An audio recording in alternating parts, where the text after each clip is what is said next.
రక్షణ చేసుకుంటూ బలరాముడు ఏదైతే మనకి చెప్పాడో భూమిని కాపాడుకోవాలని చెప్పాడో చెప్పడమే కాదు చేసి చూపించాడు. కాబట్టి ఆ నాగల పట్టుకుని దున్నాడు ఆయన. కాబట్టి దున్నించేడు చేశాడు. కాబట్టి బలరాముడేమో భూమి గురించి, వ్యవసాయ క్షేత్రం గురించి, రైతుల గురించి ఆయన పాటుపడితే శ్రీకృష్ణ పరమాత్మ గో సంరక్షణ చేయాలని చెప్పి చేశాడు. గో సంరక్షణ చేయటమే కాదు, ఆయన ఆచరించి చూపించాడు కాబట్టి ఆచార్యుడయ్యాడు. ఈ జగత్కే ఆచార్యుడయ్యాడు. కృష్ణం వందే జగద్గురుమని మంచి పేరు ఖ్యాతి చెందాడు. అటువంటి గురువు యొక్క పౌర్ణిమ ఇవాళ వ్యాస పౌర్ణిమ. అటువంటి పౌర్ణిమ రోజునాడు మనందరం కూడా ఆ అన్నం ఎక్కడి నుంచి వస్తుందంటే గోసంపద, భూసంపద నుంచి వచ్చేదే. కాబట్టి అటువంటి రెండు బాగా కలయిక ఉంటేనే గోవు లేనిదే భూమి లేదు, భూమి లేనిదే గోవు లేదు. అటువంటి గోవు లేనిదే అగ్ని లేదు, అగ్ని లేనిదే గోవు లేదు అన్నట్టు గౌరు అగ్నిహోత్రం అంటారు. కాబట్టి అగ్నికి గోవే కావాలి.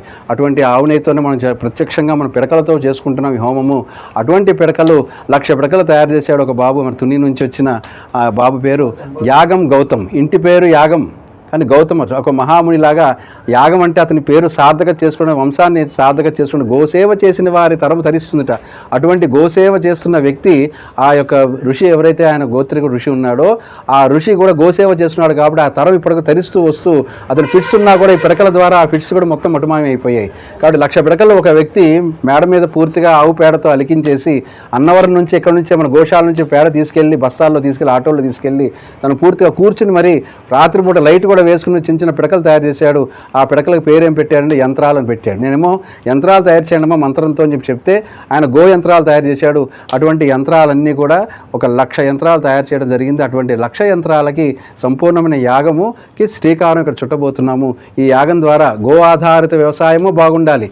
ఎవరైతే చక్కగా గో ఆధారిత వ్యవసాయం చేయడం సంకల్పం చేసుకున్నారో ఆ సంకల్పానికి ఇది ముందు నాందిక పలుకుతూనే మేమందరం మీకు తోడుగా ఉంటామని, తోడైతే పెరుగుతుంది కాబట్టి అటు పెరిగిన దాన్ని మనందరం కూడా అందరికీ మనం పంచాలి, మనం అమృతమైన ఆహారాన్ని పంచాలనే సంకల్పంతో చేస్తున్న కార్యం గోవింద నామావళితో చేస్తున్నాం. సింపుల్గా ఏంటంటే గోవింద నామావళి.